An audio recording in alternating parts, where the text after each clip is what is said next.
M ಪ್ರೌರಜಂತಮನುಪೇತಮಪೇತಕೃತ್ಯಂ ದ್ವೈಪಾಯನೋ ವಿರಹ ಕಾತರ ಆಜುಹಾವ ಪುತ್ರಾ ಇತಿ ತನ್ಮಯತಯಾ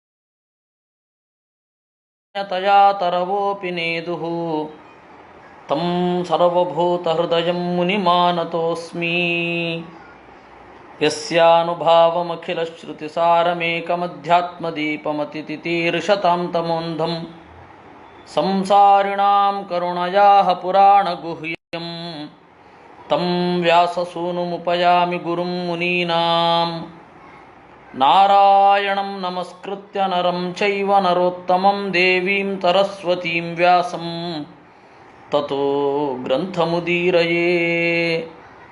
ಮಾತರ್ಮೇ ಮಾತರಿಶ್ವನ್ನ ಪಿತರತುಲಗುರೋ ಭ್ರಾತರಿಷ್ಟಾಪ್ತಬಂಧೋ ಸ್ವಾಮಿನ್ ಸರ್ವಾಂತರಾತ್ಮನ್ನ ಜರ ಜರ ಇತರ್ಜನ್ಮ ಮೃತ್ಯಾಮಯಾನಾಂ ಗೋವಿಂದೇ ದೇಹಿ ಭಕ್ತಿಂ ಭವತಿ ಚ ಭಗವನ್ನೂರ್ಜಿತಾಂ ನಿರ್ನಿಮಿತ್ತಾಂ ನಿರ್ವ್ಯಾಜಾಂ ನಿಶ್ಚಲಾಂ ಸದ್ಗುಣಗಣಬೃಹತೀಂ ಶಾಶ್ವತೀಂ ಆಶುದೇವಾಂ ಅಸಂಕಲ್ಪಾಜ್ಜಯೇತ್ ಕಾಮಾನ್ ಕ್ರೋಧಂ ಕಾಮವಿವರ್ಜನಾತ್ ಅರ್ಥಾನರ್ಥೇಕ್ಷಯಾ ಲೋಭಂ ಭಯಂ ತತ್ವಾವಮರ್ಶನಾತ್. ಅಲ್ಲ, ಅರಿಷಡ್ವರ್ಗ ಬಿಡಬೇಕು ಅಂತ ಶಾಸ್ತ್ರ ಹೇಳುತ್ತೆ, ಏನಾದರೂ ಟೆಕ್ನಿಕ್ ಹೇಳ್ತದ? ಹೇಳುತ್ತೆ ಅಂತಾರೆ. ಏಕೆಂದರೆ ನಮ್ಮಲ್ಲಿಯೇ ಒಬ್ಬ ತತ್ವವನ್ನು ನಮಗೆ ಹೇಳಬೇಕು, ಕೆಳಗಡೆಯಿಂದಲೇ ನಾವು ಮೇಲ್ಗಡೆ ಹೋಗಬೇಕು. ನಾವೆಲ್ಲ ಈಗ ಕೆಳಗಡೆ ಇದ್ದೇವೆ, ಅಲ್ಲಿಗೆ ಹೋಗಬೇಕು. ಅದಕ್ಕೆ ಶಾಸ್ತ್ರವೇ ದಾರಿ ತೋರಿಸ್ಬೇಕು. ಒಂದೋ ಮೇಲ್ಗಡೆ ಇರುವವರು ಬರಬೇಕು, ಬಂದಾಗ ಅವರಲ್ಲಿ ಗುಣಗಣಗಳನ್ನು ಗುರುತಿಸಬೇಕು. ಹೇಗೆ? ನಮಗೆ ಗುಣ ಗುರುತಿಸ್ಲಿಕ್ಕೆ ಗೊತ್ತಿಲ್ಲ. ಹಾಗಿರುವಾಗ ಶಾಸ್ತ್ರ ನಮಗೆ ಮಾರ್ಗದರ್ಶನ ಮಾಡುತ್ತೆ, ಏನೇನು ಮಾಡಬಹುದು ಅಂತ. ಅಸಂಕಲ್ಪ ಜಯೇತ್ ಕಾಮಾನ್, ಕಾಮವನ್ನು ಗೆಲ್ಲಬೇಕು. ಹೇಗೆ ಗೆಲ್ಲಬೇಕು? ದುಷ್ಕಾಮನೆಗಳನ್ನು ಗೆಲ್ಲುವುದು ಹೇಗೆ ಅಂತಂದರೆ, ಸಂಕಲ್ಪ ಮಾಡದೇ ಇರೋದರಿಂದ. ನಾವು ಉನ್ನತವಾದ ಪದವಿಗೆ ಏರಬೇಕು ಅಂತ ಸಂಕಲ್ಪ ಮಾಡಿದ್ದೇ ಶುರು ಆಗುತ್ತೆ. ಉನ್ನತ ಪದವಿಗೆ ಏರಲಿಕ್ಕೆ ಏನು ಬೇಕಾದರೂ ಮಾಡಲಿಕ್ಕೆ ತಯಾರಾಗ್ತೇವೆ. ಉನ್ನತ ಪದವಿಗೆ ಏರಬೇಕು ಅಂತಲೇ ನಾವು ಸಂಕಲ್ಪ ಮಾಡದೆ, ದೇವರು ನನ್ನ ಗುಣವನ್ನು ನೋಡಿ ಏನು ಕೊಡ್ತಾನೆ ಅದನ್ನು ನಾನು ಸ್ವೀಕರಿಸ್ತೇನೆ ಅಂತಂದಾಗ ಉನ್ನತ ಪದವಿಗೆ ಏರುವ ಬಯಕೆಯೇ ಇಲ್ಲ ಆಗತ್ತೆ. ಬಯಕೆ ಇಲ್ಲ ಅಂತಾದಾಗ ಏನು ಸಿಗುತ್ತೋ ಅದರಲ್ಲಿ ತೃಪ್ತರಾಗಿ ಇರ್ತೇವೆ. ಅದರಿಂದಾಗಿ ಅಸಂಕಲ್ಪ ಜಯೇತ್ ಕಾಮಾನ್, ಸಂಕಲ್ಪ ಮಾಡದೆ, ಉನ್ನತವಾದ ಪದವಿಯನ್ನು ಬಯಸದೆ ಕಾಮಗಳನ್ನು ಗೆಲ್ಲಬೇಕು. ಇದು ಆರಂಭದಲ್ಲಿ ಅಭಾವ ವೈರಾಗ್ಯ ಅಂತ ಅನ್ನಿಸುತ್ತೆ ಎಲ್ಲರಿಗೂ. ಆದರೆ ಕ್ರಮೇಣ ಆ ಒಳಗಡೆಯ ಆತ್ಮಬಲ ಉತ್ಕಟವಾಗಿ ಬೆಳಗುತ್ತಾ ಹೋಗುತ್ತೆ. ಹೌದು, ಆ ಸ್ಥಾನವನ್ನು ಪಡೆಯಲಿಕ್ಕೆ ಸಾಧ್ಯ ಇತ್ತು, ಆ ಸ್ಥಾನವನ್ನು ಪಡೆಯಲಿಲ್ಲ ಅಷ್ಟೇ. ಆ ಸ್ಥಾನವನ್ನು ಪಡೆಯಲಿಕ್ಕೆ ಬಯಸಲೇ ಇಲ್ಲ ಅಂತಾದಾಗ ನಾವು ಅದು ಏರಿದ ಮೇಲೆ ಏನೆಲ್ಲ ಅದನ್ನು ಮುಚ್ಚಿ ಹಾಕಬೇಕು, ಏನೆಲ್ಲ ದೋಷಗಳನ್ನು ಮುಚ್ಚಿ ಹಾಕಬೇಕು, ಏರುವಾಗ ಏನೆಲ್ಲ ಅಸಂಬದ್ಧಗಳನ್ನು ಮಾಡಬೇಕು ಅದನ್ನು ಮಾಡೋಲ್ಲ. ಅದರಿಂದಾಗಿ ಅಸಂಕಲ್ಪ ಜಯೇತ್ ಕಾಮ ಅನ್ನಂದರು ಶಾಸ್ತ್ರಕಾರರು. ಸಂಕಲ್ಪವನ್ನೇ ಮಾಡಬೇಡ. ಪ್ರಮೋಷನ್ನು ನನಗೆ ಸಿಗಬೇಕಿತ್ತು ಅಂತಲೂ ಮನಸ್ಸಿನಲ್ಲಿ ಬರೋದು ಬೇಡ. ಕಾರಣ ಏನು ಅಂದರೆ, ಆ ಉನ್ನತ ಸ್ಥಾನಕ್ಕೆ ಏರಿದ ಮೇಲೆ ಅದನ್ನು ಉಳಿಸ್ಕೊಳ್ಳೋ ತಲೆ ಬಿಸಿ ಶುರು ಆಗುತ್ತೆ. ಈಗ ಕ್ರಾಂತಿ ಮಾಡುವಾಗ ಒಂದು ಮನೋಭಾವ ಇರುತ್ತೆ, ಏನೋ ಒಂದು ಮಾಡಿ ಅಧಿಕಾರವನ್ನು ನಾವು ಹಿಡಿಬೇಕು ಅಂತ. ಆಯಿತು, ಅಧಿಕಾರ ಹಿಡಿದು ಬಿಟ್ಟೆವು, ಅಧಿಕಾರ ಹಿಡಿದ ಮೇಲೆ ಅದಕ್ಕೇನೇನೋ ಗಿಮಿಕ್ಗಳನ್ನು ಮಾಡಬೇಕು, ನಮ್ಮ ಕೈನಲ್ಲಾಗಲ್ಲ, ಇನ್ನೊಬ್ಬರ ಮೇಲೆ ಎತ್ತಾಕಬೇಕು, ಎಲ್ಲ ಸಮಸ್ಯೆಗಳು. ಇದನ್ನು ಮೊದಲೇ ಮುಂಗಂಡು ಅಸಂಕಲ್ಪದಿಂದ ಕಾಮವನ್ನು ಬಿಡಬೇಕು. ಅಂದರೆ ಕಾಮವನ್ನು ಬಿಡಲಿಕ್ಕಾಗಲ್ಲ. ಕಾಮ ಅದು ಇರುತ್ತೆ, ಒಂದು ಮೂಲೆಯಲ್ಲಿ ಇರುತ್ತೆ, ಆದರೆ ಅದಕ್ಕೆ ಆಹಾರ ಸಿಗಲ್ಲ ಅಂತ. ಅದು ಅಸಂಕಲ್ಪ ಜಯೇತ್ ಕಾಮಾನ್. ಕಾಮಾನ್ ಅಂದರೆ ಕಾಮ ಗೆದ್ದು ಬಿಡ್ತೀವಿ ಅಂತಲ್ಲ. ಈಗ ಉಪವಾಸ ಮಾಡ್ತಾ ಇದ್ದೀವಿ ಅಂತಂದರೆ ಊಟದ ಬಯಕೆಯನ್ನು ಗೆದ್ದಿದ್ದೇವೆ ಅಂತಲ್ಲ, ಊಟದಿಂದ ಆಗುವ ಅನರ್ಥಗಳಾಗಲ್ಲ ಅಂತಷ್ಟೇ ಅರ್ಥ. ಹೊಟ್ಟೆ ತುಂಬಿದ ಮೇಲೆ ಒಂದು ಸ್ವಲ್ಪ ಹೊತ್ತು ನಮಗೆ ಏನು ಬೇಡ ಆಗತ್ತೆ. ಹಾಗೆ ಉಪವಾಸ ಮಾಡುವಾಗ ಹೊಟ್ಟೆ ಹಸಿರಿದೆ, ಆದರೆ ಸಂಕಲ್ಪ ಇದೆ. ಅದರಿಂದಾಗಿ ಊಟ ಮಾಡಿದರೆ ಏನೆಲ್ಲ ಆಗಬಹುದು. ಊಟ ಮಾಡಿದ ಮೇಲೆ ಮುಂದಿನ ಸಂಗತಿಗೆ ನಮ್ಮ ಮನಸ್ಸು ಹಾತೊರೆಯುತ್ತೆ, ಅಷ್ಟು ಮನಸ್ಸು ಮುಂದುವರಿಯಲ್ಲ. ಮೊದಲನೇ ಸ್ಟೆಪ್ ಅದು ಅಂತ ಹೇಳುತ್ತೆ ಶಾಸ್ತ್ರ. ಅಸಂಕಲ್ಪ ಜಯೇತ್ ಕಾಮಾನ್. ಆಮೇಲೆ ಕ್ರೋಧಂ ಕಾಮ ವಿವರ್ಜನಾತ್. ಸಿಟ್ಟು ಬರುತ್ತೆ. ಯಾಕೆ ಅಂತಂದರೆ ಸಿಟ್ಟು ಬರಲಿಕ್ಕೆ ಕಾರಣ ನಮ್ಮ ಕಾಮನೆಗೆ ಅಡ್ಡಿ ಮಾಡಿದ ಅಂತ. ಆ ಕಾಮನೆಯನ್ನು ತೀವ್ರವಾಗಿ ಇಟ್ಕೊಳ್ಬಾರದು, ಆವಾಗ ಸಿಟ್ಟನ್ನು ಗೆದ್ದಂತೆ ಆಗತ್ತೆ. ನನಗೆ ಎತ್ತರದ ಸ್ಥಾನದಲ್ಲಿ ಕೂಡಬೇಕು, ಜನರೆಲ್ಲ ಗೌರವಿಸಬೇಕು ಅಂತನ್ನುವ ಕಾಮ ಇದ್ದಾಗ ನಾ ಏನು ಮಾಡ್ತೇನೆ, ಬೇರೆಯವರನ್ನು ಕೂಡಿಸಿದಾಗ ಸಿಟ್ಟು ಮಾಡ್ಕೋತೇನೆ. ಬೇರೆಯವರು ನನ್ನನ್ನು ಗುರುತಿಸಬೇಕು ಅಂತನ್ನೋದನ್ನೇ ಬಿಟ್ಟುಬಿಡು. ಗುರುತಿಸಿದರೆ ಬೋನಸ್ಸು, ಗುರುತಿಸದೆ ಹೋದರೆ ನಷ್ಟ ಇಲ್ಲ, ಆ ಲೆವೆಲ್ಗೆ ಬಂದುಬಿಡ್ತಾನೆ. ಅದರಿಂದಾಗಿ ಕಾಮಂ ಕ್ರೋಧ ವಿವರ್ಜನಾತ್. ಅರ್ಥಾನರ್ಥೇಕ್ಷಯ ಲೋಭಂ. ಇನ್ನು ಲೋಭವನ್ನು ಗೆಲ್ಲೋದು ಹೇಗೆ ಅಂದರೆ, ನಮಗೆ ದಕ್ಕಬೇಕಾಗಿರೋದು ದಕ್ಕುತ್ತೆ, ದಕ್ಕದೇ ಇರೋದು ದಕ್ಕಲ್ಲ. ನಾವು ಏನನ್ನು ಕೊಡಬೇಕೋ ಅದನ್ನು ಕೊಟ್ಬಿಡಬೇಕು ಸಮಾಜಕ್ಕೆ. ಮತ್ತೆ ಸಮಾಜದಿಂದ ನಾವು ಪಡಿತೇವಾ ಇಲ್ವಾ ಅಂತ ಯೋಚನೆ ಮಾಡಬಾರ್ದು. ಇದು ಲೋಭವನ್ನು ಗೆಲ್ಲುವ ಬಗೆ. ಕೂಡಿಟ್ಕೊಂಡಿರ್ತೇವೆ ಯಾಕೆ ಅಂತಂದರೆ ನಮಗೆ ಮುಂದೆ ಬೇಕಾಗತ್ತೆ ಅಂತ. ಆದರೆ ಮುಂದೆ ನಮಗೆ ಸಿಗತ್ತೆ ಅನ್ನೋದ್ರ ಬಗ್ಗೆ ಖಾತ್ರಿ ಇರಲ್ಲ. ಅದರಿಂದ ದೇವಕಾರ್ಯ ಪಿತೃಕಾರ್ಯ ಇವುಗಳಿಗೆ ಮುನ್ನುಗ್ಗು ಬಿಡಬೇಕು.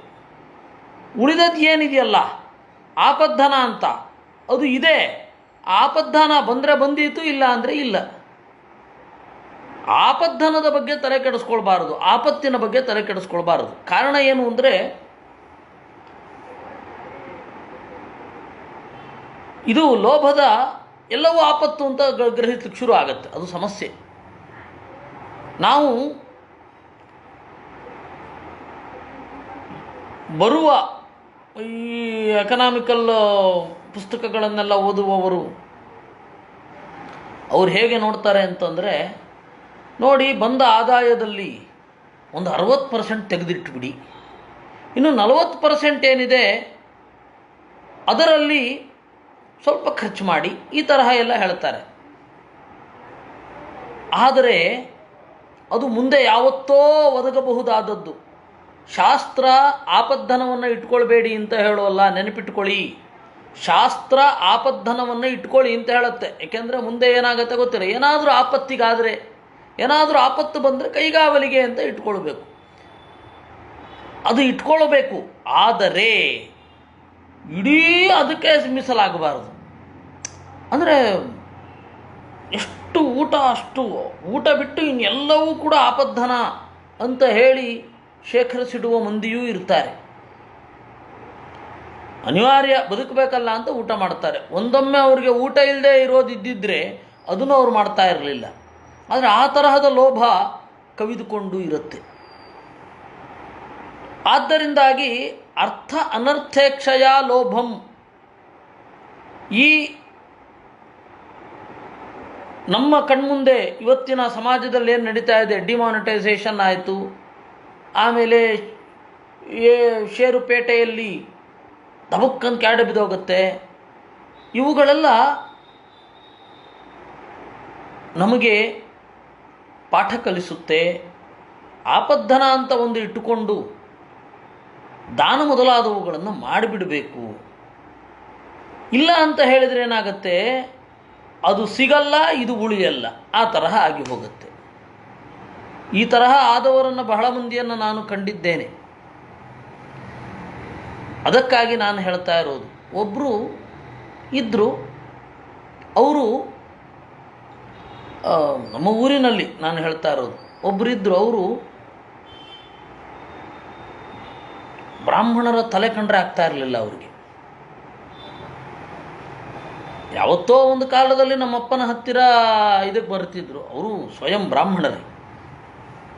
ಯಾವತ್ತೋ ಒಂದು ದಿವಸ ಏನೋ ಸಮಸ್ಯೆ ಅಂತ ಬಂದಾಗ ನಮ್ಮ ತಂದೆಯವರು ಹೇಳಿದರು, ಅವರಿಗೆ ಎಣ್ಣೆಯನ್ನು ಕೊಡಿ, ನಿಮಗೆ ಒಳ್ಳೆಯದಾಗತ್ತೆ.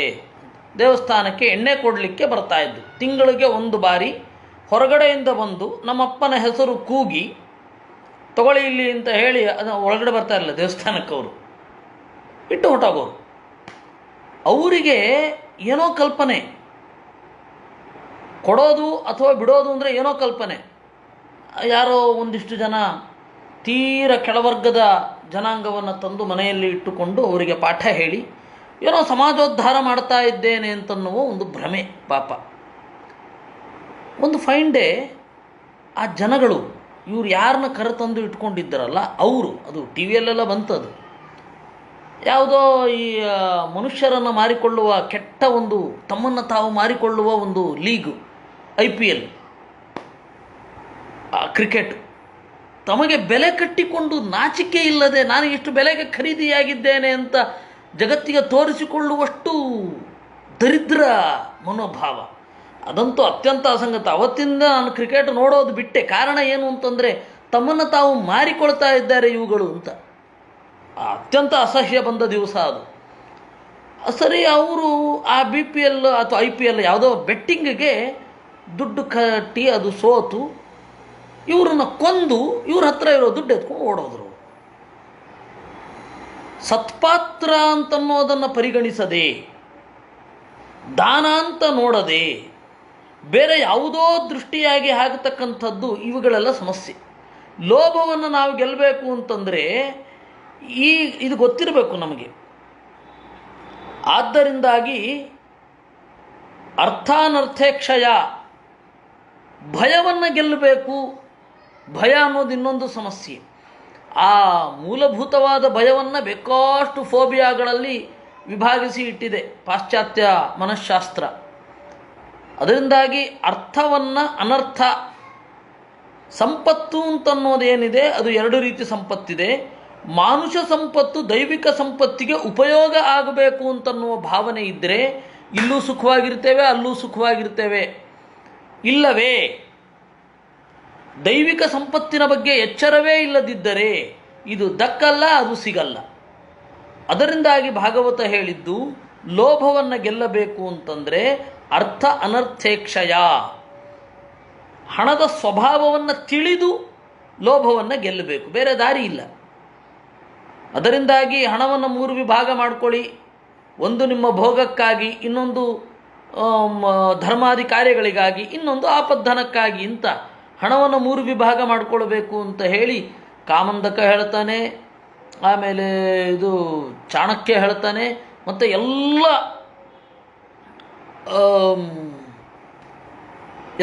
ಎಲ್ಲ ಶಾಸ್ತ್ರಗಳು ಹೇಳ್ತವೆ ಹಣವನ್ನು 3 ವಿಭಾಗ ಮಾಡಿ. ಒಂದು ಆಪದ್ಧರ್ಮ, ಇನ್ನೊಂದು ನಮ್ಮ ಅವಶ್ಯಕತೆ, ಆಮೇಲೆ ದಾನಾದಿಗಳು, 3 ವಿಭಾಗ ಮಾಡಿಕೊಳ್ಳಿ ಅಂತ. ದಾನದಲ್ಲಿ ಮತ್ತೆ 2 ವಿಭಾಗ, ಸಹಾಯ ಮತ್ತು ದಾನ. ಅಂಗವಿಕಲರು, ಅನಾಥರು ಮೊದಲಾದವರಿಗೆ ಕೈಲಾದಷ್ಟು ಸಹಾಯ, ಅದು ದಾನ ಅಲ್ಲ. ಜ್ಞಾನನಿಷ್ಠರಾದವರಿಗೆ ದಾನ. ಹೀಗೆ ವಿಭಾಗ ಮಾಡಿಕೊಂಡು ಬದುಕಿದರೆ, ಅದರಲ್ಲಿಯೂ ಸಜ್ಜನರ ಸಂಘ ಸಿಕ್ಕಿದರೆ ಬಹಳ ಸುಖ. ಇಲ್ಲವೋ ಈ ತರಹದ ಸಮಸ್ಯೆಗಳು. ನಾನಿದು ಒಂದು ದೃಷ್ಟಾಂತ ಹೇಳಿದ್ದು, ಹೀಗೆ ಬಹಳ ದೃಷ್ಟಾಂತಗಳಿದೆ. ಅದನ್ನು ನಿಮ್ಮ ಸುತ್ತಲೂ ನೀವು ಕಂಡಿರ್ತೀರಾ, ಅದನ್ನೇನು ಹೇಳಬೇಕಾಗಿಲ್ಲ. ಇನ್ನು ದೊಡ್ಡ ಸಮಸ್ಯೆ ಅಂದರೆ ಭಯ. ಹೀಗೆ ಲೋಭವನ್ನು ಗೆಲ್ಲಬೇಕು. ಭಯ ಯಾವುದರಿಂದ ಗೆಲ್ಲೋದು? ತತ್ವಾವಮರ್ಶನಾತ್, ಸುಮ್ಮನೆ ಹೋಗಿ ಅವನಿಗೆ ತೋರಿಸೋದು. ಈಗ ಅಂತೂ ಕಂಪ್ನಿಗಳಲ್ಲಿ ನೀವು ಸೈಕಿಯಾಟ್ರಿಸ್ಟ್ ಹತ್ರ ಹೋಗಿ ಬರೋದು ಮಸ್ಟ್ ಆ್ಯಂಡ್ ಶುಡ್ ಮಾಡಿಬಿಟ್ಟಿದ್ದಾರೆ. ನಾನು ಸರಿಯಾಗಿದ್ದೇನೆ ಅಂತ ಇನ್ಯಾರ್ದೋ ಸರ್ಟಿಫಿಕೇಟ್ ತರುವಂತಹ ಪರಿಸ್ಥಿತಿ, ಅಥವಾ ಆದಮೇಲೆ ಸೇರಿಕೊಂಡಾದ ಮೇಲೆ ಅವನ ಮಾನಸಿಕ ಆರೋಗ್ಯದ ಬಗ್ಗೆ ಡೌಟ್ ಬಂದು ಯಾರ್ಯಾರನ್ನೋ ಕರೆಸಿ ಏನೇನೋ ಹೇಳಿಸಿ ಏನೇನೋ ಅವ್ಯವಸ್ಥಿತ ಆಗ್ತಾ ಇದೆ. ಆದರೆ ಭಯವನ್ನು ಗೆಲ್ಲುವುದು ಹೇಗೆ? ಈ ಎಲ್ಲ ಫೋಬಿಯಾಗಳು ತತ್ವ ಅವಮರ್ಶನಾತ್, ತತ್ವದ ಚಿಂತನೆಯಿಂದ, ದೇವರು ನನ್ನನ್ನು ರಕ್ಷಿಸ್ತಾನೆ ಎನ್ನುವ ಭರವಸೆಯಿಂದ ಭಯವನ್ನು ಗೆಲ್ಲೋದು. ಇಲ್ಲ ಅಂತ ಹೇಳಿದ್ರೆ ಸಾಧ್ಯವೇ ಇಲ್ಲ. ನಾನು ಯಾವಾಗಲೂ ನಿಮಗೆ ಹೇಳ್ತಾ ಇರ್ತೇನೆ, ಅಥವಾ ನಿಮಗೆ ಬೇಸರ ಬಂದಿರಬಹುದು ಕೇಳಿ ಕೇಳಿ, ರಘುಪ್ರೇಮ ತೀರ್ಥರು ಮುತ್ತಿಗೆ ಶ್ರೀನಿವಾಸಾಚಾರ್ಯರಾಗಿದ್ದಾಗ ಅವರು ಸಂಚಾರ ಹೊರಟರು. ಏನೋ ಮನೆಯಲ್ಲಿ ಬೇಸರ ಆಗಿ ಹೊರಟುಬಿಟ್ರು, ದಡ ದಡ ದಡ ದಡ ನಡೆದರು. ಹಾಗೆ ನಡೆಯುವಾಗ ಒಂದು ಕಾಡಿನಲ್ಲಿ ಹಾವು ಕಚ್ಚಿತು. ಅವರು ಪ್ರಜ್ಞಾಹೀನರಾಗಿ ಬಿದ್ದರು. ಅಲ್ಲಿಯ ಫಾರೆಸ್ಟ್ ಆಫೀಸರ್ ಅವರನ್ನು ರಕ್ಷಣೆ ಮಾಡಿದ. ಫಾರೆಸ್ಟ್ ಆಫೀಸರ್ ರಕ್ಷಣೆ ಮಾಡಿ ಆದ ಮೇಲೆ ಇವರು ಏನೋ ಮಾತಿಗೆ ಬಂದು ದೇವರು ರಕ್ಷಣೆ ಮಾಡ್ತಾನೆ ಅಂತ ಅಂದುಬಿಟ್ರು. ನಾನು ರಕ್ಷಣೆ ಮಾಡಿದ್ದನ್ನು ದೇವರ ಮೇಲೆ ಕಟ್ತಾ ಇದ್ದೀರಲ್ಲ, ಈಗಲೇ ಹೊರಡುವುದು ಅಂದ. ಇವರು ಆಯಿತು ಅಂತ ಹೊರಟು ಬಿಟ್ಟರು. ಆ ತುಳಸಿ ಮಣ್ಣನ್ನು ಕಾಲಿಗೆ ಕಟ್ಕೊಳ್ಳೋದು, ಅದೇ ಇವ್ರ ಚಿಕಿತ್ಸೆ, ಇವ್ರಿಗೆ ತೋರಿದ್ದದು. ಹೇಗೋ ಬಚಾವಾದರು. ಅದರಿಂದಾಗಿ ನಿರ್ಜನವಾದ ಜಾಗದಲ್ಲಿ ಅವರು ಗೆದ್ದದ್ದು ತತ್ವಾವಮರ್ಶನದಿಂದ, ಬೇರಿನ್ಯಾವುದರಿಂದಲೂ ಅಲ್ಲ. ಯಾರಿದ್ರು ಅವರಿಗೆ? ಭಾಷೆಯೂ ಸರಿಯಾಗಿ ಬರ್ತಿತ್ತೋ ಇಲ್ವೋ ಹೋದ ಹೊಸತರಲ್ಲಿ. ಅದರಿಂದ ಭಯಂ ತತ್ವಾವಮರ್ಶನಾತ್. ಆನ್ವೀಕ್ಷಿಕ್ಯ ಶೋಕಮೋಹವು, ಶೋಕವನ್ನು ಮೋಹವನ್ನು ಬ್ರಹ್ಮತರ್ಕದಿಂದ ಗೆಲ್ಲಬೇಕು. ದೇವರನ್ನು ಕುರಿತಾದ ತರ್ಕ ಆನ್ವೀಕ್ಷಿಕಿ ಅಂತ ಕರೀತಾರೆ. ಆನ್ವೀಕ್ಷಿಕೆಯನ್ನು ಶೋಕಮೋಹಗಳನ್ನು ಗೆಲ್ಲಲಿಕ್ಕೆ ಬಳಸ್ಕೋಬೇಕು. ಇವತ್ತು ಬ್ರಹ್ಮತರ್ಕ ಸಿಗೋದಿಲ್ಲ ನಮಗೆ. ಬ್ರಹ್ಮತರ್ಕ ಆಚಾರ್ಯರ ಗ್ರಂಥಗಳಲ್ಲಿ ಮಾತ್ರ ಇರೋದು. ಈ ಬ್ರಹ್ಮತರ್ಕವನ್ನು ಇಟ್ಟುಕೊಂಡು ಶೋಕಮೋಹಗಳನ್ನು ಗೆಲ್ಲಬೇಕು. ಶೋಕ ಅಂತಂದರೆ ವಿಪರೀತ ದುಃಖ, ತಡಿಲಿಕ್ಕಾಗೋದಿಲ್ಲ. ಏನು ಮಾಡೋದು?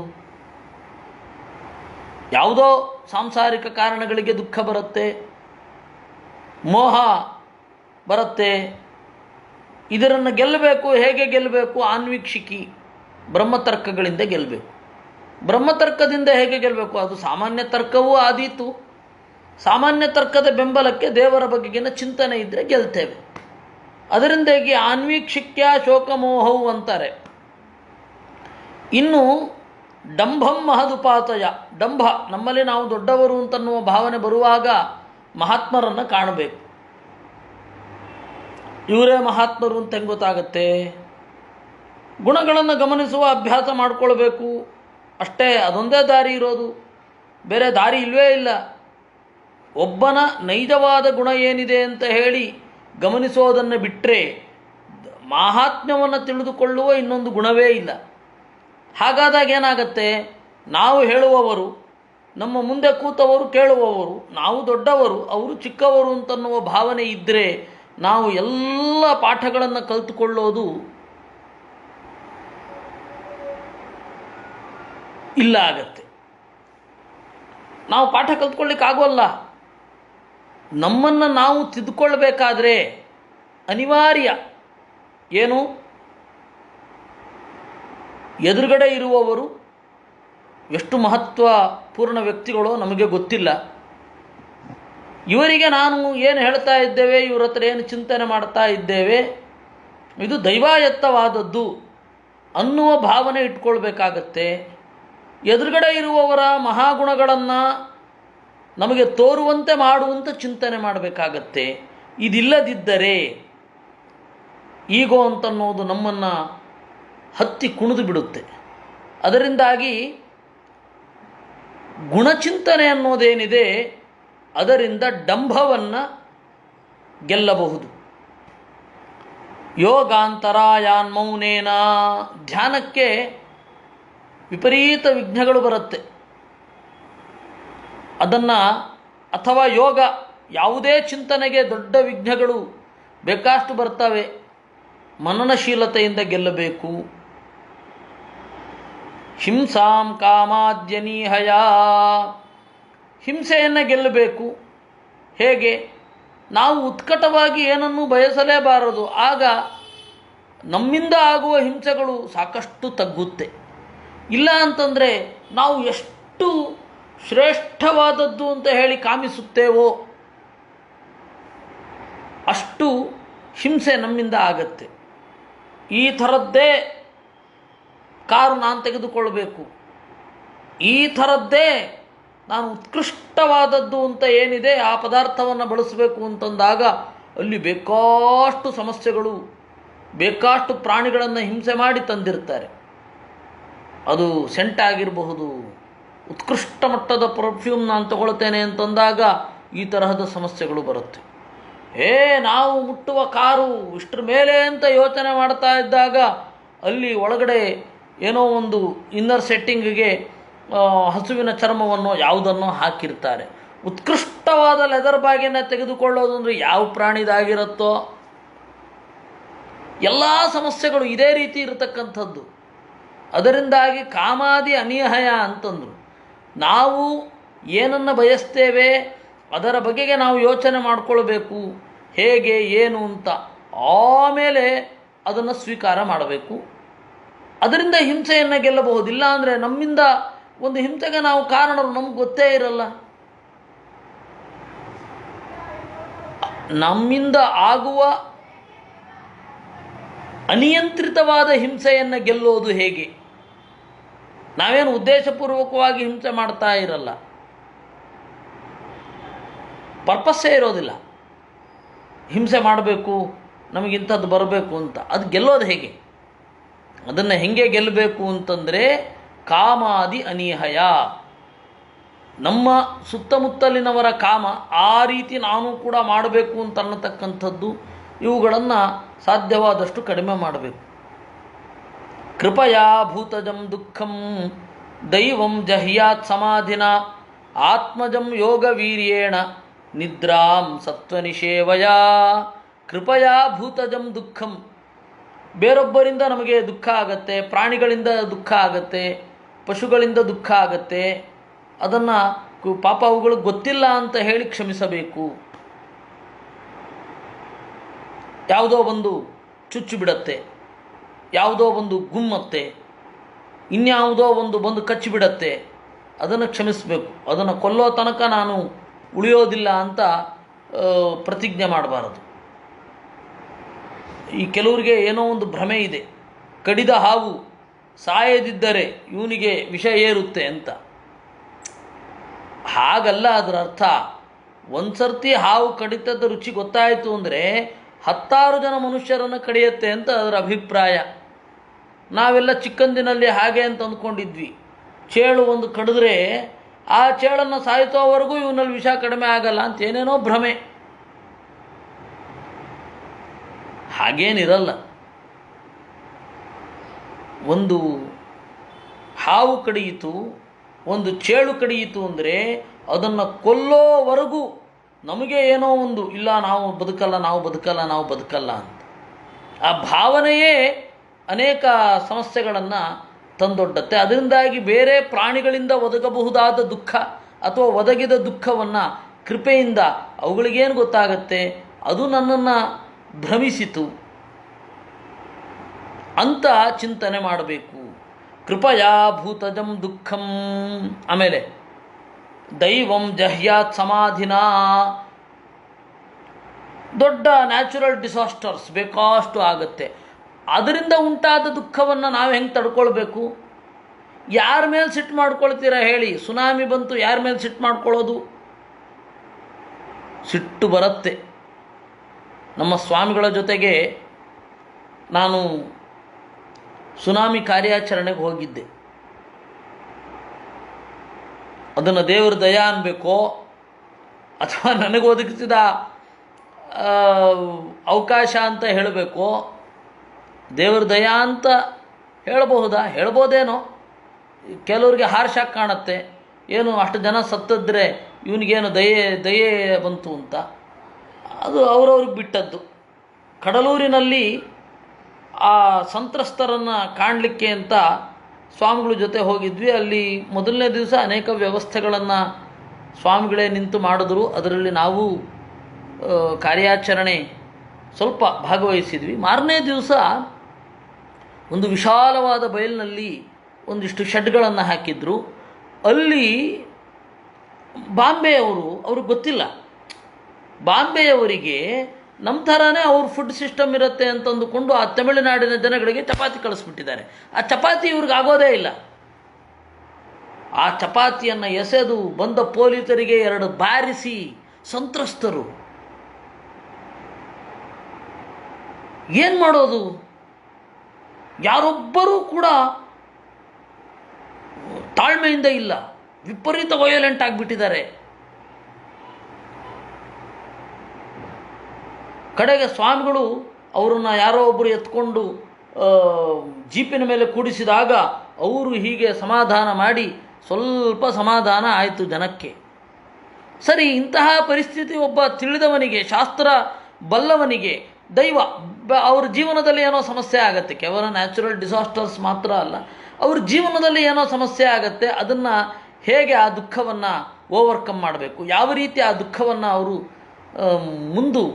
ಅದನ್ನು ಸಮಾನವಾಗಿ ತೆಗೆದುಕೊಳ್ಬೇಕು ಅಂದರೆ ಸಮಾಧಿನ, ಧ್ಯಾನದ ಮೂಲಕ, ದೈವಂ ಜಹ್ಯಾತ್, ಸಮಾಧಾನದಿಂದ ಅಂದರೆ ಧ್ಯಾನದಿಂದ. ಸಮಾಧಾನ ಅಂತಂದರೆ ಧ್ಯಾನ ಅಂತಲೇ ಅರ್ಥ.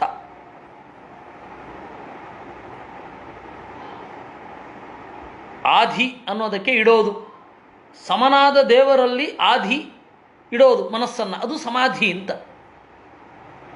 ಅದು ಸಮಾಧಾನ ಅನ್ನೋದೀಗ ಸಂತೈಸೋದು ಅಂತಾಗಿಬಿಟ್ಟಿದೆ. ದೈವಂ ಜಹ್ಯಾತ್ ಸಮಾಧಿನ, ದೈವದಿಂದ ಉಂಟಾದ ದುಃಖವನ್ನು, ದೇವರ ಸಂಕಲ್ಪದಿಂದ ಉಂಟಾದ ದುಃಖವನ್ನು ಸಮಾಧಿನ,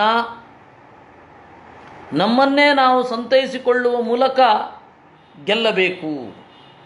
ಆತ್ಮಜಂ ಯೋಗ ವೀರ್ಯೇಣ ನಿದ್ರಾಂ ಸತ್ವನಿಷೇವಯ.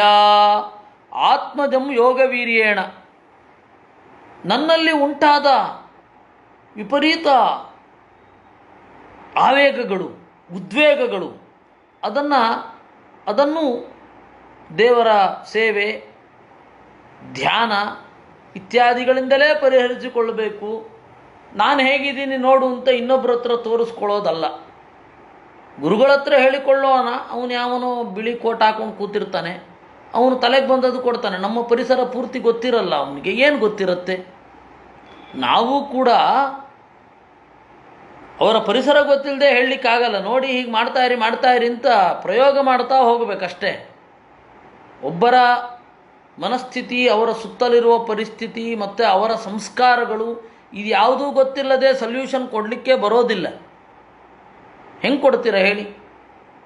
ಬಹಳ ಕಾಲ ನೋಡಬೇಕಾಗತ್ತೆ. ಇನ್ಫ್ಯಾಕ್ಟ್ ಜ್ಯೋತಿಷವೂ ಅಷ್ಟೇ, ಬಹಳ ಕಾಲ ನೋಡಬೇಕಾಗತ್ತೆ. ಅದು ಈಗ ಕೊಟ್ಟರು ಹೀಗೆ ಹೇಳಿಬಿಡ್ಲಿಕ್ಕಾಗತ್ತೆ ಅಂತಲ್ಲ. ಕೆಲವರು ಆ ತರಹ ಏನೇನೋ ಹೇಳುತ್ತಾರೆ, ಹಾಗಲ್ಲ. ಅದಕ್ಕೆ ಒಂದು ಸ್ವಲ್ಪ ಟೈಮ್ ತಗೊಳುತ್ತೆ. ಒಬ್ಬರು ಜ್ಯೋತಿಷ್ಕರ ಹತ್ರ ಹೋದರೆ ನಮ್ಗೆ ಸೆಟ್ ಆಗುತ್ತೆ, ಇನ್ನೊಬ್ಬರು ಜ್ಯೋತಿಷ್ಕರ ಹತ್ರ ಹೋದರೆ ನಮ್ಗೆ ಸೆಟ್ ಆಗಲ್ಲ. ಅದು ಯಾಕೆ ಅಂತ ಗೊತ್ತಿಲ್ಲ. ಒಬ್ಬರು ಹೇಳೋದು ಕರೆಕ್ಟ್ ಆಗುತ್ತೆ, ಒಬ್ಬರು ನಮ್ಮ ಬಗ್ಗೆ ಹೇಳೋದು ತಪ್ಪಾಗತ್ತೆ. ಯಾಕೆ ಅಂತ ಗೊತ್ತಿಲ್ಲ. ಅದು ದೇವರು ಒಬ್ಬನಿಗೆ ಗೊತ್ತಿರೋದು. ಅದರಿಂದಾಗಿ ಆತ್ಮಜಂ, ತನ್ನ ಒಳಗಡೆ ಉಂಟಾದ ಭಯವನ್ನು, ತನ್ನ ದೋಷದಿಂದ ಉಂಟಾದ ಭಯವನ್ನು, ತನ್ನ ದೋಷದಿಂದ ಉಂಟಾದ ತೊಂದರೆಯನ್ನು ಯೋಗವೀರ್ಯ, ಧ್ಯಾನಾದಿಗಳ ಒಂದು ಉನ್ನತಿಯಿಂದ ಸರಿ ಮಾಡಿಕೊಳ್ಬೇಕು. ನಿದ್ರಾಂ ಸತ್ವ ನಿಷೇವಯ. ಅಲ್ಲ, ನಿದ್ರೆ ಬರ್ತಾ ಇರುತ್ತೆ, ನಿದ್ರೆ ತಡ್ಕೊಳ್ಳಿಕ್ಕೆ ಆಗಲ್ಲ. ಸತ್ವ ನಿಷೇವಯ, ಒಂದು ಸಾತ್ವಿಕವಾದ ಆಹಾರವನ್ನು ತೆಗೆದುಕೊಳ್ಬೇಕು, ಸಾತ್ವಿಕವಾದ ವಿಧಾನವನ್ನು ಪಾಲನೆ ಮಾಡಬೇಕು ಇತ್ಯಾದಿಗಳು. ಅದಕ್ಕೆ ಸಿಹಿ ತಿಂದರೆ ನಿದ್ರೆ ಹೋಗುತ್ತೆ ಅಂತ. ಈ ಬೇಂದ್ರೆ ಅವರು ಒಂದು ರಾತ್ರಿ ನಿದ್ರೆಯನ್ನು ಗೆಲ್ಲಲಿಕ್ಕೆ, ಎಲ್ಲರೂ ಹಾಗೆ ಮಾಡಬೇಕು ಅಂತ ಹೇಳ್ತಾ ಇಲ್ಲ, ರಾತ್ರಿ ಏನಾದರೂ ಓದಬೇಕಿದ್ರೆ ಪೆಪ್ಪರ್ಮೆಂಟನ್ನು ಚಾಕ್ಲೇಟನ್ನು ಇಟ್ಕೊಳ್ಳೋರು. ಸಿಹಿ ಅನ್ನೋದು ನಿದ್ರೆಯನ್ನು ಓಡಿಸುತ್ತೆ ಅಂತ. ಅದಕ್ಕೆ ಮಕ್ಕಳಿಗೆ ಸಂಜೆ ಆಗ್ತಿದ್ದ ಹಾಗೆ ಸಿಹಿ ಕೊಡಲ್ಲ ನೋಡಿ. ಯಾಕೆಂದರೆ ಅವ್ರಿಗೆ ಏನು ಮಾಡಬೇಕು ಗೊತ್ತಾಗಲ್ಲ. ಹಾಗೆ ಸತ್ವ ಅಂತಂದರೆ ಸಿಹಿ ಅಂತ ಒಂದು ಅರ್ಥ ಉಂಟು. ಸತ್ವ ಅಂದರೆ ಸಾತ್ವಿಕವಾದ ಕ್ರಿಯೆಗಳು, ಅದರ ಮೂಲಕ ಇದಿರೋದು. ತೀರಾ ಹೊಟ್ಟೆ ತುಂಬ ತಿನ್ನದೆ ಸ್ವಲ್ಪವೇ ತಿಂದು, ಅಥವಾ ಸತ್ವ ಹಾಲನ್ನವನ್ನು ತಿಂದು ನಿದ್ರೆಯನ್ನು ಒಂದು ಸ್ವಲ್ಪ ತಹಬಂದಿಯಲ್ಲಿ ಇಡಲಿಕ್ಕಾಗತ್ತೆ. ಆದರೆ ಒಂದು ಮಾತ್ರ, ಚಹಾ ಕುಡಿದು ಹೀಗೆ ಜಾಮಿತಾ ದೋಷ ಪರಿಹಾರಾಯ ಭಣ್ಯತೆ, ಚಹಾ ಕುಡಿದು ನಿದ್ರೆಯನ್ನು ಗೆಲ್ತೇನೆ ಅಂತನ್ನೋದು ಮಾತ್ರ ಅತ್ಯಂತ ಅಸಂಗತ. ನನಗೆ ಪರೀಕ್ಷೆ ಸಂದರ್ಭದಲ್ಲಿ ಎಲ್ಲಿಲ್ಲದ ನಿದ್ರೆ, ಬೇಗ 11 ಗಂಟೆಗೆ ಮಲಗಿಬಿಡ್ತಾ ಇದ್ದೆ. ಅದು ಪರೀಕ್ಷೆ ಇರಲಿಲ್ಲ ಅಂತಾದರೆ ಏನೋ ಒಂದು ಉತ್ಸಾಹದಿಂದ ಓದಿದ್ದು 1-1:30 ಮಲಗ್ತಾ ಇದ್ದೆ, ಕೆಲವೊಮ್ಮೆ ಇನ್ನೂ ದೂರ ಹೋಗೋದು. ಆಗ ಓದಿನ ಆ ದಿನಗಳೇ ಸುಖ. ಈಗ ಅಷ್ಟು ತೀವ್ರವಾಗಿ ಓದಲಿಕ್ಕಾಗಲ್ವಲ್ಲ ಅಂತ ಬಹಳ ಬೇಸರ ಆಗತ್ತೆ. ಏನು ಮಾಡೋದು, ದೈವ ಸಂಕಲ್ಪ. ಆ ತೀವ್ರವಾದ ಓದಿನ ಇದರಲ್ಲಿ ಏನೋ ನಿದ್ರೆ ಬರ್ತಿರಲಿಲ್ಲ. ಆದರೆ ಪರೀಕ್ಷೆ ಅಂತಂದು ಕೂಡಲೇ ಸರಿಯಾಗಿ 11 ಗಂಟೆಗೆ ನಿದ್ರೆ. ಎಂತ ಮಾಡೋದು, ಕಣ್ಣು ಬಿಡಿಸ್ಲಿಕ್ಕಾಗ್ತಾ ಇರಲಿಲ್ಲ. ಚಹಾ ಮಾಡ್ಕೊಳ್ಳೋದು ಒಂದು ದೊಡ್ಡ ಇದು ಸಂಭ್ರಮ. ಚಹಾ ಕುಡಿದ ಕೂಡಲೇ ನಿದ್ರೆ ಮಾಡಿಬಿಡ್ತಾ ಇದ್ದೆ, ಹಾಗಾಗೋದು. ಹೀಗಾಗಿ ನಿದ್ರಾಂ ಸತ್ವ ನಿಷೇವಯ, ನಾವು ಬೇರೆ ಯಾವುದೋ ಪದಾರ್ಥದಿಂದ, ಬೇರೆ ಯಾವುದೋ ಭೌತಿಕವಾದ ಪದಾರ್ಥದಿಂದ ಸತ್ವವನ್ನು ನಾವು ಪಡೆದು ಅದರ ಮೂಲಕ ನಿದ್ರೆಯನ್ನು ಗೆಲ್ತೇವೆ ಅನ್ನೋದಕ್ಕಿಂತ ಗಟ್ಟಿಯಾದ ಮಾನಸಿಕವಾದ ಸಿದ್ಧತೆ, ಅದಕ್ಕೆ ಪೂರಕವಾಗಿ ಒಂದು ಸ್ವಲ್ಪ ಮಿತವಾದ ಆಹಾರ, ಆಮೇಲೆ ಬಲವಂತವಾಗಿ ವಾಕಿಂಗ್ ಮಾಡೋದು ಇತ್ಯಾದಿಗಳನ್ನು ಮಾಡಿಕೊಳ್ಬಹುದು. ಅದು ತೀವ್ರವಾಗಿ ತೊಂದರೆ ಮಾಡೋದಾದರೆ ಅದನ್ನು ಮಾಡಬಾರ್ದು. ಯಾಕೆಂತಂದರೆ ನಿದ್ರಾಹೀನತೆ ಅನ್ನೋದು ನಿದ್ರೆ ಮಾಡದೇ ಇರೋದೇ ದೊಡ್ಡ ಸಂಗತಿ ಅಲ್ಲ. ಉತ್ಕಟವಾಗಿ ನಿದ್ರೆ ಮಾಡದೆ ಆಮೇಲೆ ನಾನು ನಿದ್ರೆ ಮಾಡೋದಿಲ್ಲ ಅಂತ ಹೇಳಿ ಅನೇಕ ಸಮಸ್ಯೆಗಳು ಬಂದರೆ ಇಷ್ಟು. ಆದರೆ ಮನಸ್ಸು ಏನಾಗುತ್ತೆ, ಒಟ್ಟಿಗೆ ಧ್ಯಾನದಲ್ಲಿ ಬಹಳ ಕಾಲ ಆಸಕ್ತ ಆಗಲ್ಲ. ನಮಗೆ ಅನೇಕ ಸಮಸ್ಯೆಗಳುಂಟು. ಅದಕ್ಕೇನು ಮಾಡಬೇಕು, ಸ್ವಲ್ಪ ಧ್ಯಾನ ಸ್ವಲ್ಪ ಓದು, ಸ್ವಲ್ಪ ಧ್ಯಾನ ಸ್ವಲ್ಪ ಓದು, ಹೀಗೆ ಮಾಡ್ತಾ ಇರಬೇಕು. ಮಾಡ್ತಾ ಇದ್ದರೆ ಒಂದು ಸ್ವಲ್ಪ ಅದು ಹತೋಟಿಗೆ ಬರುತ್ತೆ, ಕ್ರಮೇಣ ಅದು ಅಭ್ಯಾಸ ಆಗ್ತಾ ಹೋಗುತ್ತೆ. ಅಂದರೆ ಇವಾಗ ನಮಗೆ ಒಂದು ಉತ್ಕಟವಾಗಿ ಒಂದಿಷ್ಟು ಕಾಲ ಧ್ಯಾನ ಬರುತ್ತೆ, ಮಾಡಿಬಿಡಬೇಕು. ಅದು ಎಲ್ಲಿ ಯಾವ ಪ್ರದೇಶ ಬೇಕಾದರೂ ಆಗಿರಲಿ. ಇಲ್ಲ ಜಪಕ್ಕೆ ಕೂತಾಗಲೇ ಮಾಡೋಣ ಅಂದರೆ ಬರಲ್ಲ, ಏನು ಮಾಡೋದು? ಅಂತಹ ಸಂದರ್ಭದಲ್ಲಿ ಬಂದಾಗ ಮಾಡಿಬಿಡ್ಬೇಕು. ಆಮೇಲೆ ಅದು ಓದೋದೋ ಅಥವಾ ಏನೇನೋ, ಅಥವಾ ಒಂದು ಸ್ವಲ್ಪ ಧ್ಯಾನ ಒಂದು ಸ್ವಲ್ಪ ಓದು, ಒಂದು ಸ್ವಲ್ಪ ಧ್ಯಾನ ಒಂದು ಸ್ವಲ್ಪ ಓದು, ಬಹಳ ಸಮಯ ಇದ್ದರೆ ಆ ತರಹ ಮಾಡ್ತಾ ಹೋಗಬೇಕಾಗತ್ತೆ. ಕ್ರಮೇಣ ಅದು ಸಿದ್ಧಿಸ್ತಕ್ಕಂತಹದ್ದು, ಒಮ್ಮೆಲೆ ಅದು ಆಗೋದಿಲ್ಲ. ಹೀಗಾಗಿ ನಿದ್ರೆಯನ್ನು ಗೆಲ್ಲಬೇಕು ಹೇಗೆ ಅಂತಂದರೆ ಸತ್ವ ನಿಷೇವಯ, ಸಾತ್ವಿಕವಾದ ಪದಾರ್ಥವನ್ನು ಸ್ವೀಕರಿಸುವ ಮೂಲಕ, ಅಥವಾ ಸಾತ್ವಿಕವಾದ ಜೀವನದ ಶೈಲಿಯನ್ನು ರೂಪಿಸುವ ಮೂಲಕ. ರಜಸ್ತಮಶ್ಚ ಸತ್ವೇನ ಸತ್ವಂ ಚೋಪಶಮೇನ ಚ ಏತತ್ ಸರ್ವಂ ಗುರೌ ಭಕ್ತ್ಯಾ ಪುರುಷೋ ಮನಸಾ ಜಯೇತ್. ರಜಸ್ತಮಶ್ಚ ಸತ್ವೇನ, ರಜೋಗುಣ ತಮೋಗುಣ, ನಮ್ಮ ಯಾವುದೋ ಒಂದು ಬಯಕೆ ಅದು ಮುಂದೆ ರಜೋಗುಣಕ್ಕೆ ಕಾರಣ ಆಗುತ್ತೆ, ಮುಂದೆ ಸತ್ವಗುಣಕ್ಕೆ ಕಾರಣ ಆಗುತ್ತೆ. ಅಥವಾ ರಜಸ್ಸಂದರೆ ಉತ್ಕಟವಾದ ಬಯಕೆ, ತಮಸ್ಸಂತಂದರೆ ಉತ್ಕಟವಾದ ಸಿಟ್ಟು, ಆಮೇಲೆ ಔದಾಸೀನ್ಯ, ಇವುಗಳನ್ನು ಸತ್ವದಿಂದ ಗೆಲ್ಲಬೇಕು. ಸಾತ್ವಿಕವಾದ ನಡೆ, ಸಾತ್ವಿಕವಾದ ಕ್ರಿಯೆಗಳಿಂದ ಗೆಲ್ಲಬೇಕು. ಕೆಲವೊಮ್ಮೆ ಆ ಸತ್ವವನ್ನು ಗೆಲ್ಲಬೇಕಾಗಿರುತ್ತೆ. ಆ ಸತ್ವವನ್ನು ಹೆಂಗೆ ಗೆಲ್ಲಬೇಕು? ಸತ್ವದ ಪರಿಣಾಮ ಇದೆ. ಒಬ್ಬರ ಮೇಲೆ ದಯೆ, ಆ ದಯೆ ವಿಪರೀತ ಆಗಿಬಿಡುತ್ತೆ, ಅದು ಸತ್ವದ ಸಮಸ್ಯೆ. ಕರುಣೆ, ವಿಪರೀತ ಕರುಣೆ. ಅವ್ರು ಏನು ಮಾಡಿದ್ರು ನಮ್ಮ ಮನಸ್ಸು ಅವರಿಂದ ದೂರ ಆಗಲ್ಲ. ದೂರ ಆಗದೆ ಹೋದರೆ ಪ್ರಾಬ್ಲಮ್ ಅಲ್ಲ.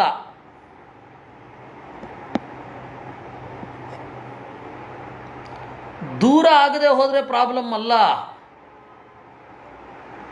ಆ ದೂರ ಆಗದೇ ಇರೋದರಿಂದ ಅವರ ದುರ್ಗುಣಗಳನ್ನು ಕ್ಷಮಿಸಿ ಬಿಡೋದು, ಆ ದುರ್ಗುಣಗಳು ನಮ್ಮಲ್ಲಿ ಪ್ರತಿಫಲಿತವಾಗುವುದು, ಇವುಗಳೆಲ್ಲ ಆಗಬಾರದು. ಮೈನ್ ಪ್ರಾಬ್ಲಮ್ ಅದು. ದಯೆ ವಿಪರೀತ ಆಗೋದು. ಇವಾಗ ಧರ್ಮರಾಜ ಸತ್ವಗುಣ ಜಾಸ್ತಿಯಾಗಿ ಅವ ಏನು ಮಾಡಿದ್ದು, ಎಲ್ಲದರಿಂದ ಹಿಂದೆ ಸರಿದದ್ದು. ಸತ್ವಗುಣ ಜಾಸ್ತಿ ಆಯಿತು, ಕ್ಷಮಿಸಿ ಬಿಡೋಣ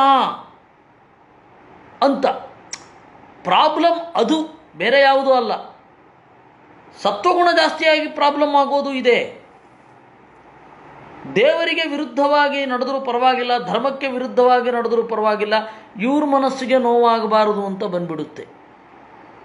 ಅದು ಸತ್ವವನ್ನು ಗೆಲ್ಲಬೇಕು ಅಂತ ಇರೋದು. ಆ ಸತ್ವವನ್ನು ಉಪಶಮದಿಂದ ಗೆಲ್ಲಬೇಕು. ಉಪಶಮ ಅಂತಂದರೆ ಇಲ್ಲ, ವಿಪರೀತ ಸತ್ವವೂ ಕೂಡ ಒಳ್ಳೆಯದಲ್ಲ ಅಂತನ್ನುವ ಭಕ್ತಿಯಿಂದ. ಈ ಹಿನ್ನೆಲೆಯಲ್ಲಿ ಸತ್ವಂಚ ಉಪಶಮೇನ ಚ ಏತತ್ಸರ್ವಂ ಗುರೌ ಭಕ್ತ್ಯ, ಇವುಗಳೆಲ್ಲವನ್ನೂ ಗುರುಗಳಲ್ಲಿ ಭಕ್ತಿಯಿಂದ ನಾವು ಪಡೆಯಬೇಕು. ಗುರು ಅಂತಂದರೆ ಬ್ರಹ್ಮದೇವರು ಮತ್ತು ವಾಯುದೇವರು. ಉಳಿದ ಎಲ್ಲರೂ ಕೂಡ ಬ್ರಹ್ಮದೇವರ ಪ್ರತೀಕ, ವಾಯುದೇವರ ಪ್ರತೀಕ. ಗುರು ಅಂತಂದರೆ ಮುಖ್ಯವಾಗಿ ಬ್ರಹ್ಮದೇವರು ಮತ್ತು ವಾಯುದೇವರು. ಅವರಲ್ಲಿ ಭಕ್ತಿಯಿಂದ ಮನಪೂರ್ವಕವಾಗಿ ಪ್ರಯತ್ನಪಟ್ಟು ಗೆಲ್ಲಬೇಕು. ಯಸ್ಯ ಸಾಕ್ಷಾತ್ ಭಗವತಿ ಜ್ಞಾನದೀಪ ಪ್ರದೇ ಗುರೌ ಅಭಿಸಂಧಿಶ್ರುತಸ್ತಸ್ಯ ಸರ್ವಂ ಕುಂಜರ ಶೌಚವತ್. ಜ್ಞಾನದೀಪ ಪ್ರದನಾದವನು ಸಾಕ್ಷಾನ್ ನಾರಾಯಣ. ನೋಡಿ, ಅಲ್ಲೇ ಇದೆ. ಏತತ್ಸರ್ವಂ ಗುರೌ ಭಕ್ತಿಯ ಅಂದರು. ಗುರುಗಳಲ್ಲಿ ಭಕ್ತಿ ಇಡಬೇಕು. ಗುರುಗಳು ಯಾರು? ಜ್ಞಾನದೀಪ ಪ್ರದೇ ಗುರೌ ಭಗವತಿ ಎಂದರು. ಪರಮಾತ್ಮ ಗುರು. ಆ ಪರಮಾತ್ಮನ ಮೊದಲ ಮಕ್ಕಳು ಬ್ರಹ್ಮವಾಯುಗಳು ಗುರು. ಉಳಿದವರೆಲ್ಲ ಆ ಗುರುವಿನ ಸನ್ನಿಧಾನ ಇರುವವರು ಅಷ್ಟೇ, ಗುರುಗಳಲ್ಲ. ಗುರುಗಳು ಅಂದರೆ ಬ್ರಹ್ಮದೇವರು ಮತ್ತು ವಾಯುದೇವರು. ವಿದ್ಯೆ ಅಂತ ಹೇಳಿದರೆ ಭಾರತಿ, ಸರಸ್ವತಿ. ಮನಸ್ಸು ಅಂತ ಹೇಳಿದರೆ ಗರುಡ, ಶೇಷ, ರುದ್ರರು. ವಾಕ್ ಅಂತ ಹೇಳಿದರೆ ಸುಪರ್ಣಿ, ಪಾರ್ವತಿ ಮತ್ತು ವಾರುಣಿ. ಇವರೆಲ್ಲರನ್ನ ಚಿಂತನೆ ಮಾಡಬೇಕು. ಯಾಕೆಂದರೆ ಅಂತರಂಗತಯ, ದೇವರಿಗೆ ಅತ್ಯಂತ ಹತ್ತಿರವಾದವರಿಂದ ದಿವಸವೂ ಇವರನ್ನು ಚಿಂತನೆ ಮಾಡಬೇಕು ಗುರುಗಳು ಅಂತ ಹೇಳಿ ಅಂತ ತಂತ್ರಸಾರ ಸಂಗ್ರಹದಲ್ಲಿ ಮಧ್ವಾಚಾರ್ಯರು ಹೇಳತಕ್ಕಂತಹ ಒಂದು ರಹಸ್ಯ. ಅದರಿಂದ ನನಗೆ ಸಿಟ್ಟು ಬರೋದೇನು ಅಂತಂದರೆ, ಕೆಲವೊಬ್ಬರು ತಮ್ಮ ಗುರುಗಳನ್ನು ಸ್ವರೂಪೋದ್ಧಾರಕರು ಅಂತಾರೆ. ಅದು ಯಾವ ಧೈರ್ಯದ ಮೇಲೆ ಹೇಳ್ತಾರೆ? ಎದುರುಗಡೆ ಇರುವ ವ್ಯಕ್ತಿ ಸ್ವರೂಪೋದ್ಧಾರಕರು ಅಂತ, ನಮಗೆ ಉಪದೇಶ ಮಾಡಿದವರು ಅಂತ ಹೇಳಬಹುದು. ಸ್ವರೂಪೋದ್ಧಾರಕರು ಅಂತ ಹೇಗೆ ಹೇಳೋದು? ನಮ್ಮ ನಿಯತ ಗುರು ಹೌದಾ ಅಲ್ವಾ ನಮ್ಗೆ ಗೊತ್ತೇ ಇರಲ್ಲ. ನಿಯತ ಗುರುಗಳು ಅಂತ ದೇವರು ಬಂದು ಹೇಳಿರಲ್ಲ, ನಿಯತ ಗುರುಗಳು ಅಂತ ಹೇಳಿ ಇನ್ಯಾರೋ ಬಂದು ಹೇಳಿರಲ್ಲ. ಅದು ಹೆಂಗೆ ಸ್ವರೂಪೋದ್ಧಾರಕರು ಅಂತ ಹೇಳ್ತಾರೆ? ಅದಕ್ಕೊಂದು ಬೆಲೆಯೇ ಬೇಡವೇ ಆ ಪದಕ್ಕೆ? ಮತ್ತು ಎಲ್ಲರೂ ಪ್ರಾತಸ್ಮರಣೀಯರು.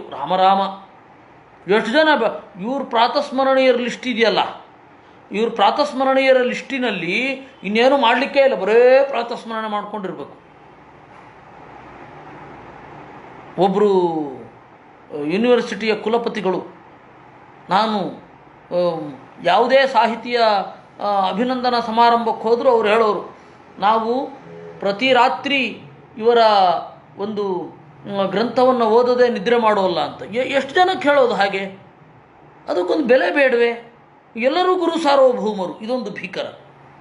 ಎಲ್ಲರೂ ನಮ್ಮ ಪರಂಪರೆಯಲ್ಲಿ ಬಂದ ಎಲ್ಲರೂ ಗುರು ಸಾರ್ವಭೌಮರಾದರೆ ಪ್ರಜೆಗಳು ಯಾರು? ಇದೆಲ್ಲ ತಾರತಮ್ಯವನ್ನು ಗುಣಪೂರ್ವಕವಾಗಿ ಅನುಸಂಧಾನ ಮಾಡಬೇಕು ಅಂತ ಹೇಳಿರುವ ನಮ್ಮಲ್ಲಿ ಆಗುವಂತಹ ವಿಕೃತಿ ಇದು. ಎಲ್ಲರೂ ಗುರು ಸಾರ್ವಭೌಮರು. ಏನು ಇದೇ ಬೇಡವೆ ಅಲ್ಲಿ? ಗ್ರಡೇಷನ್ನೇ ಬೇಡವೆ? ಗ್ರಡೇಷನ್ ನಮಗೆ ಗೊತ್ತಿಲ್ಲ ಅಂತಂದರೆ ಆಚಾರ್ಯರು ಎಷ್ಟು ಜನ ಹೇಳಿದ್ದಾರೆ, ಎಷ್ಟು ಜನರನ್ನು ಮಾತ್ರ ನೋಡಿ. ಇಲ್ಲಿ ಸಾಕ್ಷಾತ್ತಾಗಿ ಹೇಳಿರೋದು ದೇವರನ್ನು. ಯಸ್ಯ ಸಾಕ್ಷಾತ್ ಭಗವತಿ ಜ್ಞಾನದೀಪ ಪ್ರದೇ ಗುರೌ ಅಭಿಸಂಧಿ. ದೇವರಿಗೆ ವಿರುದ್ಧವಾಗಿದ್ದರೆ ಸರ್ವಂ ಕುಂಜರ ಶೌತವತ್.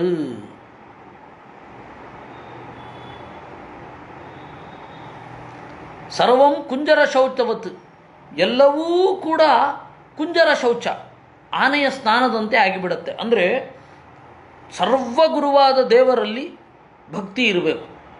ನಿನ್ನನ್ನು ನಾವು ಹೊಂದಲಿಕ್ಕೆ ನಿನ್ನ ಪ್ರತೀಕವಾದ ಈ ಮಾನುಷ ಗುರುಗಳಿಂದ ನಾವು ಅರಿವನ್ನು ಪಡಿತಾ ಇದ್ದೇವೆ ಅಂತ ಚಿಂತನೆ ಮಾಡಬೇಕು. ಬೇರೆ ಯಾವುದೂ ಇಲ್ಲ.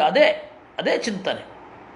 ಯಾವಾಗ ಅನುಸಂಧಾನ ಮೊದಲಾದವುಗಳು ಹೀಗೆ ಇರೋದಿಲ್ಲ, ಎದುರುಗಡೆ ಇರುವವರನ್ನೇ ಸರ್ವೋತ್ತಮ ಅಂತನೋ, ಎದುರುಗಡೆ ಇರುವವರನ್ನೇ ಅವತಾರ ಅಂತನೋ ಈ ಕಾಲದಲ್ಲಿ ನಾವು ಅಂದುಕೊಂಡೆವು, ಎಲ್ಲವೂ ಕೂಡ ವ್ಯರ್ಥ ಆಗುತ್ತೆ. ಅದರಿಂದಾಗಿ ಸರ್ವಂ ಕುಂಜರ ಶೌಚವತ್. ಯೇಷ ವೈ ಭಗವಾನ್ ಸಾಕ್ಷಾತ್ ಪ್ರಧಾನ ಪುರುಷೇಶ್ವರ ಯೋಗೇಶ್ವರೈರ್ವಿಮೃಗ್ಯಾಂಘ್ರಿ ಲೋಕೋಯಂ ಮನ್ಯತೆ ನರಂ. ಯೇಷ ವೈ ಭಗವಾನ್ ಸಾಕ್ಷಾತ್, ಭಗವಾನ್ ಪ್ರಧಾನ ಪುರುಷೇಶ್ವರ. ಅದರಿಂದ ನಾರದರು ಹೇಳ್ತಾ ಇದ್ದಾರೆ, ನೋಡು ಈ ಕೃಷ್ಣ ಪ್ರಧಾನ ಪುರುಷ ಈಶ್ವರ. ಪ್ರಧಾನ ಅಂದರೆ ಪ್ರಕೃತಿ, ಪುರುಷ ಅಂದರೆ ಜೀವ.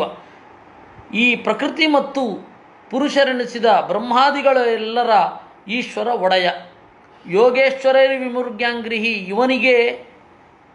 ಇವನನ್ನು ಪಡೆಯಬೇಕು ಅಂತ ಹೇಳಿ ನಿರಂತರವಾಗಿ ಹುಡುಕ್ತಾ ಇದ್ದಾರೆ ಎಲ್ಲರೂ ಕೂಡ. ಅಂತಹ ದೇವರು ಎದುರುಗಡೆ ಬಂದು ನಿಂತಾಗ ನರಂ ಮನ್ಯಂತೆ, ಮನುಷ್ಯ ಅಂತ ಅಂದುಕೊಂಡು ಬಿಡ್ತಾರೆ.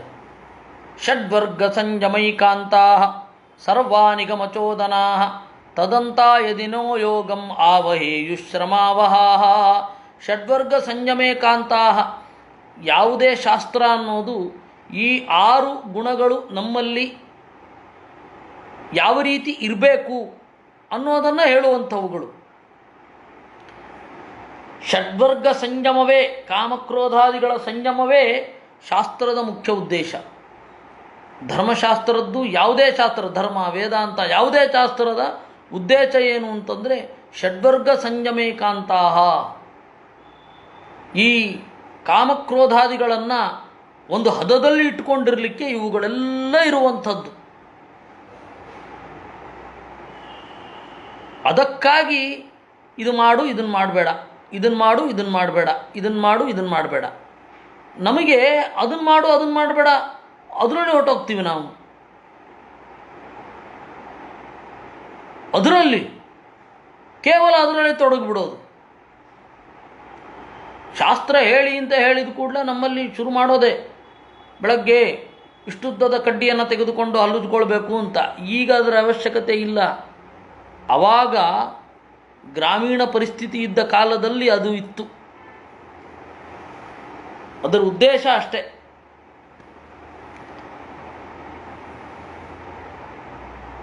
ಮೃತ್ತಿಕಾ ಶೌಚವನ್ನು ಮಾಡಿಕೊಳ್ಳತಕ್ಕದ್ದು, ಬಾಯಿ ಮುಕ್ಕಳಿಸಬೇಕು ಅಂತ ಶಾಸ್ತ್ರದಲ್ಲಿದೆ. ಹೌದು, ಅಲ್ಲಿಯೇ ಒಂದು ಸೂಕ್ಷ್ಮವಾದದ್ದು ಇದೆ. ಯಾವತ್ ಪೂತೇರ್ ವಿಪರ್ಯಯ, ಮೈಯಿಂದ ದುರ್ವಾಸನೆ ಹೊರಹೊಮ್ಮಬಾರದು ಅಷ್ಟೇ. ಈಗ ಎಲ್ಲಿಗೆ ಹೋಗೋಣ?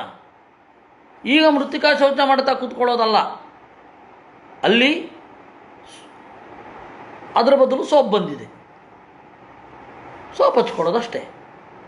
ಅದರಿಂದ ಇದರ ಮಿತಿ ಯಾವುದು ಅನ್ನೋದನ್ನು ನೋಡ್ಕೊಳ್ಬೇಕು. ಇದರ ಮಿತಿ ಯಾವುದು, ಇದರ ರೀತಿ ಯಾವುದು ಅನ್ನೋದನ್ನು ನಾವು ನೋಡ್ಕೊಳ್ಬೇಕು. ಹೀಗಾಗಿ ತದಂತ ಯದಿನೋ ಯೋಗಂ ಆವಹೇಯು, ಒಂದೊಮ್ಮೆ ಈ ನೀವು ಆಚರಿಸುವ ಕಟ್ಟುನಿಟ್ಟಾದ ವಿಧಿವಿಧಾನಗಳು ಯೋಗವನ್ನು ಕೊಡದಿದ್ದರೆ, ಧ್ಯಾನಕ್ಕೆ ಉಪಯೋಗ ಆಗದಿದ್ದರೆ,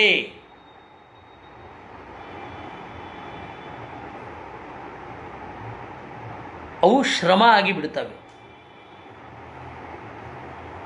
ನಾವು ಇದೆಲ್ಲ ಮಾಡ್ತೇವೆ, ಆದರೆ ದೇವರ ಧ್ಯಾನ ಆಗಲಿ ದೇವರ ಬಗೆಗಿನ ಚಿಂತನೆ ಆಗಲಿ ಬರಲಿಲ್ಲ ಅಂತ ಹೇಳಿದರೆ ಅದೆಲ್ಲವೂ ಕೂಡ ದೊಡ್ಡ ಸೊನ್ನೆ.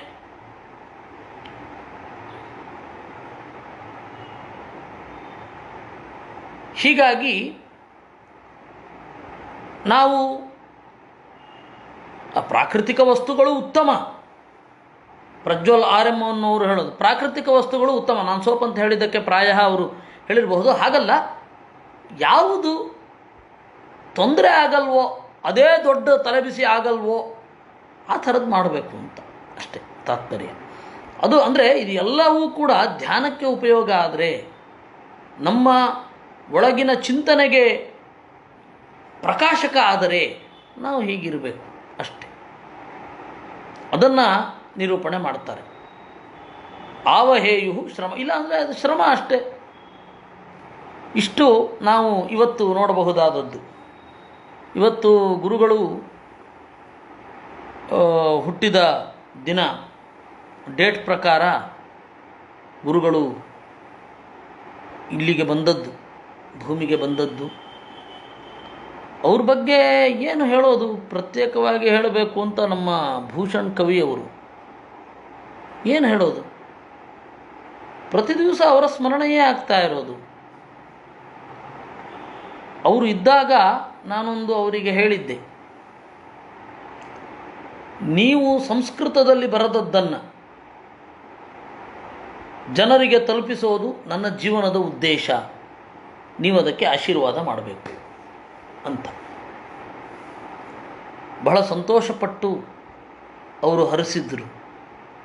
ಅದನ್ನು ಇವತ್ತಿಗೂ ಕೂಡ ನಾನು ಮಾಡ್ತಾ ಇದ್ದೇನೆ. ಒಂದು ಅಂಶ ಅವರಲ್ಲೇ ಸ್ಪಷ್ಟವಾಗಿ ಹೇಳಿದ್ದೆ, ನಿಮ್ಮ ಮಾತುಗಳನ್ನು ನಾನು ಪ್ರಮಾಣೀಕರಿಸಲಿಕ್ಕೆ ಹೋಗೋದಿಲ್ಲ. ಯಾಕೆಂದರೆ ಅದು ಪ್ರಾಸಂಗಿಕವಾಗಿ ಕೆಲವೊಂದು ಬಂದಿರುತ್ತೆ, ಕೆಲವೊಂದು ಪ್ರಾಸಂಗಿಕವಾಗಿ ಇರುತ್ತೆ, ಅದನ್ನು ನಾವು ಸಮರ್ಥನೆ ಮಾಡೋದಿಲ್ಲ. ಆದರೆ ನಿಮ್ಮ ಗ್ರಂಥದ ಒಂದೊಂದು ಅಕ್ಷರಕ್ಕೂ ನಾನು ಬದ್ಧ. ಅದನ್ನು ನಾನು ಜನರ ಮುಂದೆ ಇಡೋದು ನನ್ನ ಜೀವನದ ಉದ್ದೇಶ ಅಂತ. ಅದರಂತೆ ಮಾಡ್ಕೊಂಡು ಬಂದಿದ್ದೇನೆ ಇಲ್ಲಿ ತನಕ, ಮುಂದೆಯೂ ಮಾಡುವಂತಾಗಲಿ. ಹೀಗಾಗಿ ಗುರುಗಳ ಬಗ್ಗೆ ಪ್ರತ್ಯೇಕ ಏನು ಹೇಳೋದು, ಅವರ ಗ್ರಂಥಗಳನ್ನೆಲ್ಲ ಹೇಳ್ತಾ ಇದ್ದೇನೆ, ಪರಿಚಯಿಸ್ತೇನೆ. ನಾವು ಶನಿವಾರ ಮತ್ತು ಭಾನುವಾರ ಅಂತೂ ವೇದ ಸೂಕ್ತಗಳನ್ನು ಚಿಂತನೆ ಮಾಡ್ತಾ ಇದ್ದೇವೆ. ಅದು ಅವರ ಒಂದೊಂದು ನುಡಿಯನ್ನು ಓದಿ ಹೇಳ್ತಾ ಇರೋದು, ಅವರ ಒಂದೊಂದು ಪ್ರಯೋಗವನ್ನು ಓದಿ ಇದಕ್ಕೆ ಇವರು ಕೊಟ್ಟ ಕೊಡುಗೆ ಏನು ಅನ್ನೋದನ್ನು ಹೇಳ್ತಾನೇ ಇದ್ದೇವೆ. ಅದರಿಂದಾಗಿ ಪ್ರತ್ಯೇಕ ಅಂತ ಇಲ್ಲ ನಮಗೆ. ಅವು ಪ್ರತಿ ದಿವಸ ಅವರು ಪ್ರಸ್ತುತರು, ಅವರ ಗ್ರಂಥಗಳನ್ನು ಯಾವುದೋ ಒಂದು ಆಗ್ತಾನೇ ಇರುತ್ತೆ, ನನ್ನ ಅಧ್ಯಯನದ ಪರಿಧಿಯಲ್ಲಿ ಆಗ್ತಾನೇ ಇರುತ್ತೆ. ಹಾಗೇ ದೇವರು ಮುಂದುವರಿಸಲಿ. ತನ್ಮೂಲಕ ಅವರು ದಾರಿಯಾಗಿ ಆಚಾರ್ಯರು ಗುರಿಯಾಗಿರಲಿ, ಆಚಾರ್ಯರೂ ದಾರಿಯಾಗಿ ಭಗವಂತ ಗುರಿಯಾಗಿರಲಿ ಅಂತ ಹೇಳ್ತಾ ಇವತ್ತಿನ ಚಿಂತನೆಯನ್ನು ಮುಗಿಸ್ತಾ ಇದ್ದೇನೆ. ಕೃಷ್ಣಾರ್ಪಣಮಸ್ತು. ನಾಳೆ ಯಥಾಪ್ರಕಾರ ಮುಂದುವರಿಸೋಣ. ಕೃಷ್ಣಾರ್ಪಣಮಸ್ತು.